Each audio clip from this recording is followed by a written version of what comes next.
Hi students, today we will see landforms in geography. Geographyல landforms பத்தி பார்க்க போறோம். What are the landforms? நம்ம எர்த்தில் இருக்கிற mountain, river, valley, oceans, plain, plateau இது எல்லாமே வந்து நம்ம landforms அப்படின்ட்டு சொல்லுவோம்.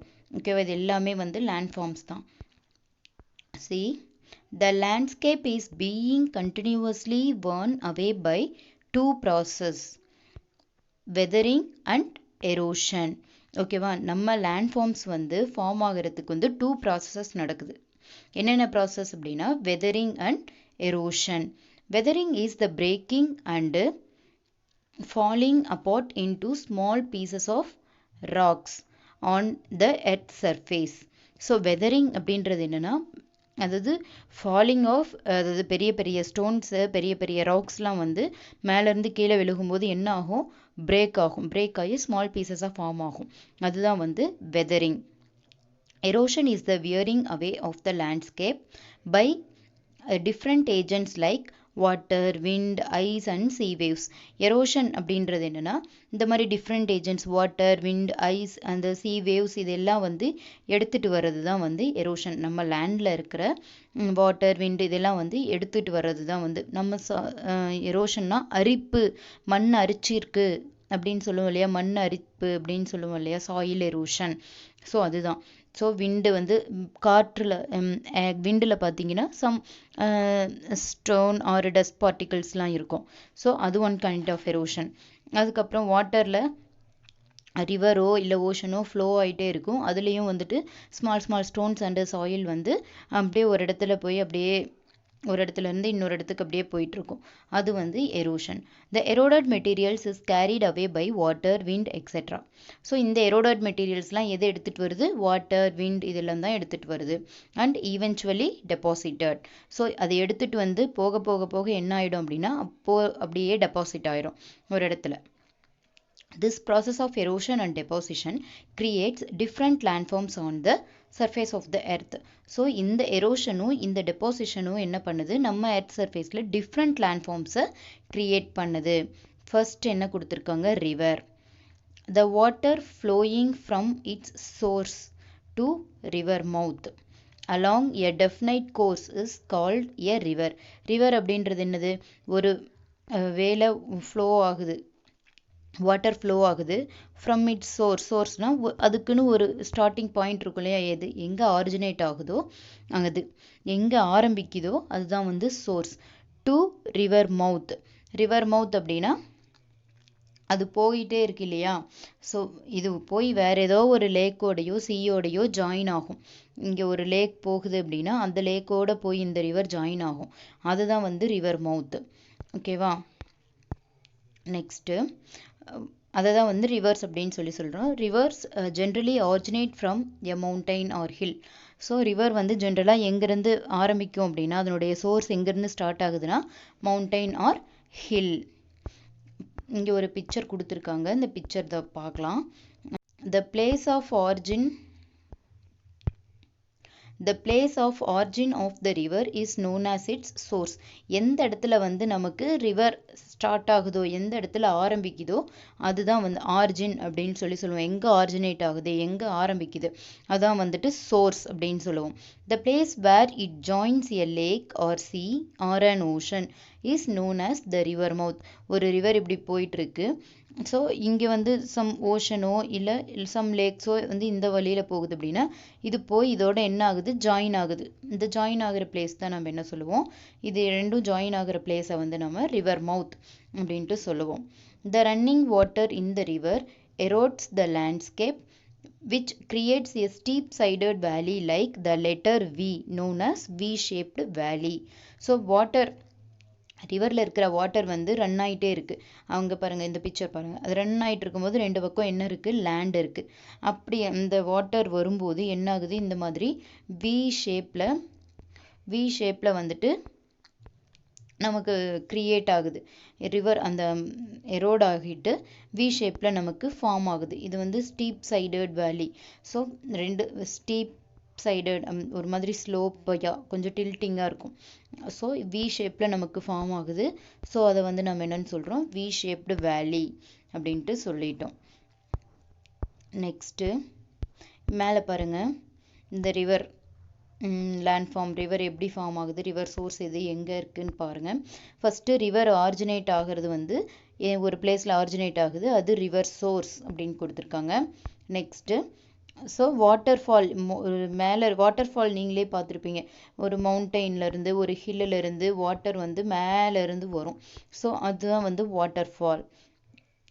நெக்ஸ்ட்டு இந்த மெயின் ரிவர், ஒரு ரிவர் ஃப்ளோ ஆகுது, அந்த ரிவரில் வேறு ஏதோ ஒரு லேக்கோ ஒரு ஸ்ட்ரீமோ வந்து ஜாயின் ஆகுது, அதுதான் ட்ரிபியூட்டரி.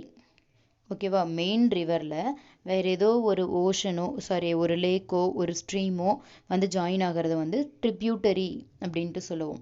நெக்ஸ்ட்டு இப்படி ரிவர் ஃப்ளோ ஆகிட்டே இருக்கும்போது ரெண்டு சைடு எரோட் ஆகிட்டு நம்மளுக்கு அது ஃபார்ம் ஆகிறது வந்து இந்த மாதிரி ஃபார்ம் ஆகும். இப்படி ஃபார்ம் ஆகிறது வந்து ஆக்ஸ்பவ் லேக் அப்படின்ட்டு சொல்லுவோம். இந்த ஷேப்பில் ஃபார்ம் ஆகிடுச்சு அப்படின்னா அது ஆக்ஸ்பவ் லேக்.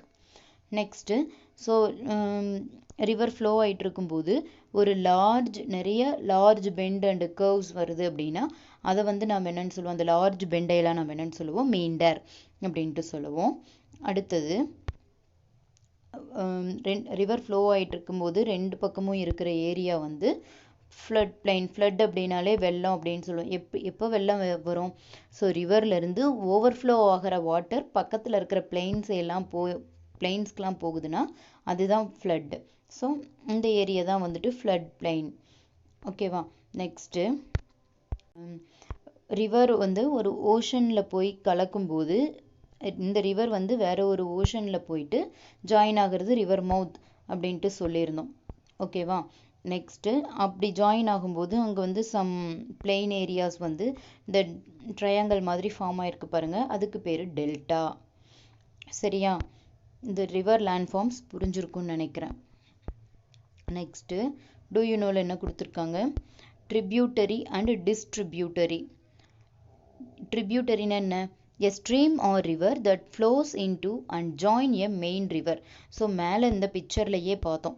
ஓகேவா, எ ஸ்ட்ரீமோ ஒரு ரிவரோ இந்த மெயின் ரிவர் இப்படி ஃப்ளோ ஆகிட்டு இருக்கு, அதில் ஒரு ஸ்ட்ரீம் வந்து ஜாயின் ஆகுது இல்லையா, அதுதான் நம்ம என்னன்னு சொன்னோம், ட்ரிபியூட்டரி அப்படின்ட்டு சொல்லியிருந்தோம்.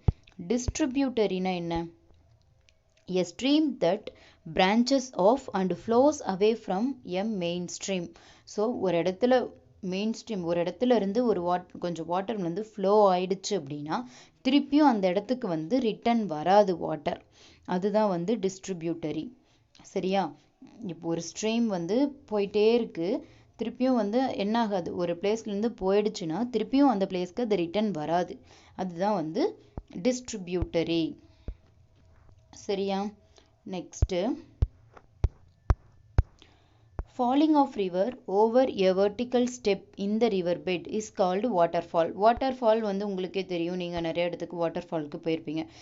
மேலே வந்து ஹில்லி ஏரியாஸ் இந்த மாதிரி இருக்கும், அங்கேருந்து நமக்கு ஒரு வெர்டிக்கல் ஷேப்பில் இந்த மாதிரி வெர்டிக்கல் ஸ்டெப்பில் வந்து வாட்டர் என்ன ஆகும், ஃப்ளோ ஆகும் ரிவரில், அதுக்கு பேர் வந்து waterfall. It is formed when the soft rocks are removed by erosion. இது எப்போ வாட்டர்ஃபால்ஸ் எப்போ ஃபார்ம் ஆகுது அப்படின்னா இந்த எரோஷன்னால என்ன ஆயிடுதுன்னா இந்த ராக்ஸ் எல்லாம் அப்படியே எரோட் ஆகிட்டு வந்துடுது, சாஃப்ட் ராக்ஸ்லாம். ஸோ அந்த மாதிரி சாஃப்ட் ராக்ஸ்லாம் எரோட் ஆனதுக்கப்புறம் தான் நமக்கு இந்த வாட்டர்ஃபால் ஃபார்ம் ஆகுது. Example, Courtallam falls across the river Chittar in Tamil Nadu. நமக்கு ஃபேமஸ், நமக்கே தெரியும் வாட்டர்ஃபால்ஸ் அப்படின்னாலே எல்லாரும் வந்து குற்றாலம் அப்படின்ட்டு சொல்லுவோம். ஸோ குற்றாலம் வாட்டர்ஃபால்ஸ் வந்து ஒரு main example. Next the highest waterfall is Angel fall. ஓகேவா, of Venezuela in South America. South அமெரிக்காவில் இருக்கக்கூடிய வெனிசுலாவில் ஏஞ்சல் ஃபால்ஸ் அப்படின்றது தான் highest waterfall. The other waterfalls are Niagara Falls, located on the border between Canada and USA in North America. So north அமெரிக்காவில் கனடாக்கும் யூஎஸ்ஏக்கும் நடுவில் இருக்கிற அந்த பார்டரில் லொக்கேட் ஆகிருக்கிறது தான் இந்த நயாக்ரா ஃபால்ஸ். அதுவும் one of the greatest waterfall, one of the highest வாட்டர்ஃபால்னு சொல்லலாம். Next Victoria falls on the borders of Zambia and Zimbabwe in Africa. அதே மாதிரி ஜாம்பியாக்கும் ஜிம்பாப்வேக்கும் நடுவில் இருக்கிற பார்டரில் இருக்கிற ஃபால்ஸ் வந்து விக்டோரியா ஃபால்ஸ் ஆஃப்ரிக்காவில். இதெல்லாம் வந்து major water falls in world. So highest water falls அப்படின்ட்டு நம்ம சொல்லலாம். Next plunge pool is a hollow feature at the base of a waterfall which is formed by cavitation. So plunge pool அப்படின்றது என்னது? So water hilly ஏரியாஸ்லேருந்து நமக்கு வந்து என்ன சொன்னோம், water falls வந்து சாஃப்ட் ராக்ஸ்லாம் எரோட் ஆகிறதுனால நமக்கு வாட்டர் ஃபால் ஃபார்ம் ஆகுதுன்னு சொன்னோம். ஸோ அதே வந்து வாட்டர் plunge pool அப்படின்றது ரொம்ப டீப்பாக உள்ள ஃப்ளோ ஆகிறது தான் வந்துட்டு plunge pool. உள்ளேயே வந்து பாருங்கள் வாட்டர் ஃபால், அந்த ஓஷன் அந்த வாட்டர் பெட்லேயே நிறைய வாட்டர்ஸ் வந்து இன்னும் நல்லா தேங்கி நிற்கும், அதாவது ஃபார்ம் ஆகிருக்கும். அதுதான் வந்துட்டு plunge pool. Alluvial fans is a deposition of sediments that occurs at which the river enters a plain or the foothills. So river வந்து ஒரு பிளெயின்லேயோ இல்லாட்டி ஹில்ஸ் உடைய end of the part foot hills அங்கேயோ வந்துட்டு ரிவர் என்டர் ஆகுது அப்படின்னா அங்கே டெபாசிட் ஆகிருக்கும் இல்லையா, கண்டிப்பாக வந்து சம் சாயில் பார்ட்டிகல்ஸோ ராக் பார்ட்டிகல்ஸோ டெபாசிட் ஆகிருக்கும். ஸோ அந்த டெபாசிஷனை வந்து என்னன்னு சொல்கிறாங்கன்னா அலுவியல் ஃபேன். ஃபுட் ஹில்ஸ்லையோ, நல்லா கவனிச்சுக்கோங்க, ஃபுட் ஹில்ஸ்லையோ பிளெயின்ஸ்லையோ டெபாசிட் ஆகிருக்கிற அந்த செடிமெண்ட்ஸை தான் நம்ம என்னன்னு சொல்லுவோம், அலுவியல் ஃபேன் அப்படின்ட்டு நம்ம சொல்லுவோம். Next, as the river enters the plain it twist and turn forming large bends known as meanders. So river வந்து பிளெயினில் என்டர் ஆகும்போது பாருங்கள் இந்த மாதிரி அந்த மாதிரி நிறைய bends, large number of bends இருக்கும், கர்வ்ஸ் இருக்கும். ஸோ இதையெல்லாம் நம்ம என்னன்னு சொல்கிறோம் அப்படின்னா meanders. Example, meanders along the river Vellar and near Sethiathope in Cuddalore district, Tamil Nadu. ரிவர் வளைஞ்சு வளைஞ்சு வளைஞ்சு வளைஞ்சு ஒரு பிளெயின் ஏரியாஸ்குள்ளே ரிவர் வந்து வளைஞ்சு வளைஞ்சு போகுது அப்படின்னா அதை வந்து நம்ம மீண்டர்ஸ்ன்னு சொல்லுவோம். அதுக்கு ஒரு எக்ஸாம்பிள் என்ன கொடுத்துருக்காங்கன்னா வெலார் அப்படின்ற ரிவர் சேத்தியாத்தோப் கூடலூர் டிஸ்ட்ரிக்டில் இருக்குது. Next, due to continuous erosion and deposition along the sides of the meander, the ends of the meander loop comes closer and closer. So இந்த மாதிரி என்ன ஆகுது, ஒரு சைடு எரோட் ஆகுது, இன்னொரு சைடு டெபாசிஷன் ஆகுது. ஸோ இந்த மீண்டரோட சைடில், மீண்டர்னா என்ன சொன்னால் லார்ஜ் நம்பர் ஆஃப் கர்வ்ஸ் வளைஞ்சு வளைஞ்சு வளைஞ்சு வளைஞ்சு போகிறது தான் மீண்டர்னு சொன்னோமா. ஸோ அந்த பக்கம் வந்து டெபாசிஷனும் நடக்கும், அதே போல் எரோஷனும் நடக்குது. அங்கேருந்து அரிச்சிட்டு வருது, ஒரு இடத்துல டெபாசிட் ஆகுது. ஸோ அதனால என்ன ஆகுது அப்படின்னா அந்த மீண்டர்லாம் வந்து கம் க்ளோஷர். பாருங்கள், ஃபார் எக்ஸாம்பிள் இந்த பிக்சரில் பாருங்கள். ஸோ இது வந்துட்டு பெண்டு, இப்படி வரும்போது இது என்ன ஆகுது, இந்த டூ பிளேசஸும் கிட்ட கிட்ட வர ஆரம்பிக்குது, ரொம்ப அது ஒன்று கிட்ட க்ளோஷராக வரத்துக்கு ஆரம்பிக்குது. In due course of time the meander loop cuts off from the river and forms and a cut off lake called and oxbow lake. So அப்போ என்ன ஆகும் அப்படின்னா இந்த மாதிரி டைமில் என்ன ரொம்ப லார்ஜ் நம்பர் ஆஃப் கர்வ்ஸ் கிட்ட கிட்ட வந்துருச்சு அப்படின்னா அப்போ வந்து இந்த மீண்டர் வந்து ரிவர்லேருந்து கட் ஆகிட்டு நமக்கு இந்த மாதிரி வந்து ஒரு ஆக்ஸ்பவ் மாதிரி ஃபார்ம் ஆகுது. ஸோ இது ஆக்ஸ்பவ் லேக் அப்படின்ட்டு சொல்கிறோம். சரியா? Next, the term meander has been named on the basis of meander river of Asia Minor, Turkey. It flows through numerous curves and turns. So இந்த நேம் மீண்டர் அப்படின்றது எங்கேருந்து வந்தது அப்படின்னா ஏஷியா மினார், துர்க்கியில் ஏஷியா மினார் அப்படின்றது பிளேஸில் மீண்டர் river அப்படின்றதுலேருந்து தான் இந்த நேம் வந்து நமக்கு வந்தது. ஓகேவா? At times the river flows overflows its bank. So அது என்னாகும், அது போயிட்டுருக்கிற வழியிலேருந்து சம்டைம்ஸ் வந்து ரிவர் ஃப்ளட் அதிகமாக இருக்கிறதுனால ஓவர்ஃப்ளோஸ் ஆகும்.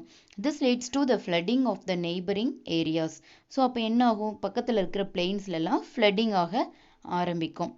As the river floods it deposits layers of fine soil and other materials called sediment. So அந்த மாதிரி என்ன, ஸோ ரிவர் வந்து ஃப்ளட் ஆகிறதுனால டெபாசிட் ஆகிருக்கும் இல்லையா, சாயில்ஸ் அண்டு சம் அதர் மெட்டீரியல்ஸ்லாம் டெபாசிட் ஆகிருக்கும்.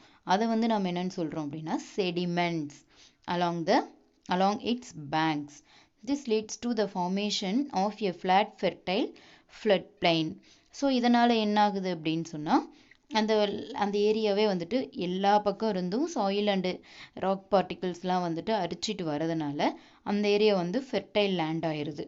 So flat fertile flood plain form ஆகிறதுக்கு இது இந்த செடிமெண்ட்ஸ் தான் ஒரு காரணம். The raised banks are called levees. So அந்த இடத்துல என்ன ஆகுது, ரிவர் வந்து செடிமெண்ட்ஸை டெபாசிட் பண்ணியிருக்கு அந்த இடத்துல. ஸோ அந்த மாதிரி பிளேஸை என்னன்னு சொல்கிறாங்க அப்படின்னு சொன்னால் லீவ்ஸ் அப்படின்ட்டு சொல்கிறாங்க. அதாவது பேங்க் அப்படின்னாலே என்னது, ரெண்டு சைடு ரிவர் ஃப்ளோ ஆகுது, ரெண்டு சைடு இருக்கிற அந்த ஏரியாவை தான், லேண்ட் ஏரியாவை தான் வந்து நம்ம என்னன்னு சொல்கிறோம், பேங்க் அப்படின்னு சொல்கிறோம். ஸோ அந்த மாதிரி என்ன ஆகுது, இந்த செடிமெண்ட்ஸ்லாம் அதாவது டெபாசிட் ஆகினதுக்கப்புறம் கொஞ்சம் அந்த இடம் ஏரியா எப்படி இருக்கும், அந்த பிளெயின் ஏரியா கொஞ்சம் உயர்ந்த மாதிரி இருக்கும். அதுதான் வந்து நம்ம என்னன்னு சொல்கிறோம், லீவ்ஸ் அப்படின்ட்டு சொல்கிறோம்.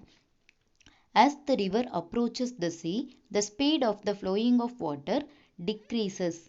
The river begins to break up into a number of streams called distributaries. So என்னாகும், ரிவர் வந்து ஒரு சீலையோ ஒரு ஓஷனில் போய் கலக்க போகும்போது என்ன ஆகும் அப்படின்னா வாட்டர் ஃப்ளோ ஆகிறது என்னாகும், குறைஞ்சிரும்.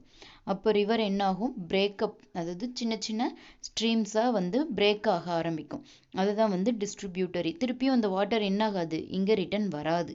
அதையெல்லாம் நம்ம என்னன்னு சொல்கிறோம், டிஸ்ட்ரிபியூட்டரிஸ் அப்படின்ட்டு சொல்கிறோம். The velocity of the river becomes so slow that begins to deposit its load. So அந்த ரிவரில் போகிற செடிமெண்ட்ஸ் எல்லாம் அப்படியே டெபாசிட் ஆகும்போது என்னாகும், அதனோட வெலாசிட்டி வந்து குறைய ஆரம்பிக்கும், ரிவரோட வெலாசிட்டி குறைய ஆரம்பிக்கும். ஈச் டிஸ்ட்ரிபியூட்டரி ஃபார்ம்ஸ் இட்ஸ் ஓன் மவுத். ஸோ ஒவ்வொரு டிஸ்ட்ரிபியூட்டரியும் அதுக்கு ஓன் மவுத் அப்படின்னா அது என்ன ஆகுது, அது போய் இன்னொரு மெயின் ரிவரோட கலக்கிற அந்த பாயிண்ட் தான் வந்து மவுத் அப்படின்னு சொல்லியிருந்தோமா. ஸோ ஒவ்வொரு டிஸ்ட்ரிபியூட்டரியும் என்னாகும், அதுக்கு ஒவ்வொரு ஓன் டிஸ்ட்ரிபியூட்டரி மவுத்தை ஃபார்ம் பண்ணிக்கும். The collection of sediments from all the mouths form delta. So அப்போ என்ன ஆகும், இந்த செடிமெண்ட்ஸ் எல்லாம் அங்கங்கே செடிமெண்ட்ஸ் ஃபார்ம் ஆகிருக்கும், டெபாசிஷன் நடந்திருக்கும், அது எல்லாமே என்னவா ஃபார்ம் ஆகுது, டெல்டாவாக ஃபார்ம் ஆகுது. Deltas R excellent productive lands. So எல்லா சைடு இருக்கக்கூடிய செடிமெண்ட்ஸ்லாம் அந்த பிளெயின்ஸில் போயிட்டு அப்படியே டெபாசிட் ஆகுது, அப்போ வந்து டெல்டா ஃபார்ம் ஆகுது. ஸோ அந்த டெல்டா ஏரியாவில் வந்து ஏதாச்சும் விளைச்சல் பண்ணணும் அப்படின்னா அவ்வளோ நல்லாயிருக்கும், அது ரொம்ப ஃபெர்டைலாக இருக்கும், ரொம்ப நல்லாயிருக்கும் அது. they have more minerals which favor cultivation. So நம்ம எதை வேணாலும் கல்டிவேட் பண்ணலாம் அந்த டெல்டா ரீஜியனில். ஸோ அதனால் எல்லா கிராப்ஸுமே நல்லா வரும். எக்ஸாம்பிள் கொடுத்துருக்காங்க பாருங்கள், Kaveri delta, Gangas delta, Mississippi delta, இது எல்லாமே வந்துட்டு டெல்டாவுக்கு சம் அதர் எக்ஸாம்பிள். ஓகேவா? ஸோ இது வரைக்கும் நடத்தினது புரிஞ்சிருக்குன்னு நினைக்கிறேன். Remaining things we will see in next class. Thank you.